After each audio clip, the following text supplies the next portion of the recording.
Hello बच्चों, let's read this question. The question says dash is measured as the radius of an atom's core which is in contact with the core of adjacent atom in bonded situation, right? In bonded situation.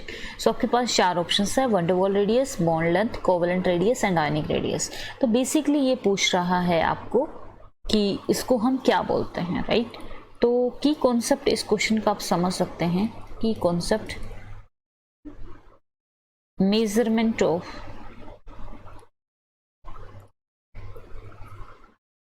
radius, right, from center of one atom to another, right? So let's see हमारे पास कोई एक atom है, right? एक atom हम consider करते हैं कुछ इस तरीके से, राइट? लेट्स सी दूसरा एटम हमारे पास कुछ इस तरीके से है, ऑलराइट? सो बेसिकली अगर हम रेडियस की बात करते हैं, ठीक है, हम समझ सकते हैं कि यहाँ पे हमारा इसका सेंटर रहा होगा, this is also your centre, ठीक है?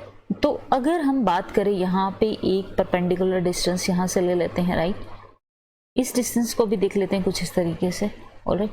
तो ये जो डिस्टेंस होती है basically this distance is called r covalent, right? Radius of covalent बात करते हैं। तो लेट्स सी यहाँ पे कुछ और थोड़े नेबरिंग डिस्टेंस में आपके पास एक एटम रहेगा, ठीक है, और ये आपके पास एक इस तरीके से है।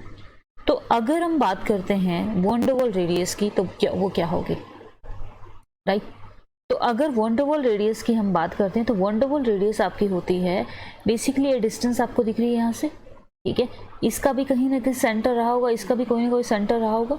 तो बेसिकली आप देख सकते हैं कि ये जो लाइन होगी यहाँ पे, ठीक है, ये जो लाइन होगी, ये जो डिस्टेंस दोनों के बीच की होगी that is called your r van der Waals, right? R van der Waals। तो ये क्या पूछ रहा है आपसे कि measure the radius of an atoms core, right? Atom के कोर पे which is in contact with the core of an adjacent atom, right? तो इनके बीच की जो डिस्टेंस है उसको आप बोलते हैं आर कोवेलेंट, राइट?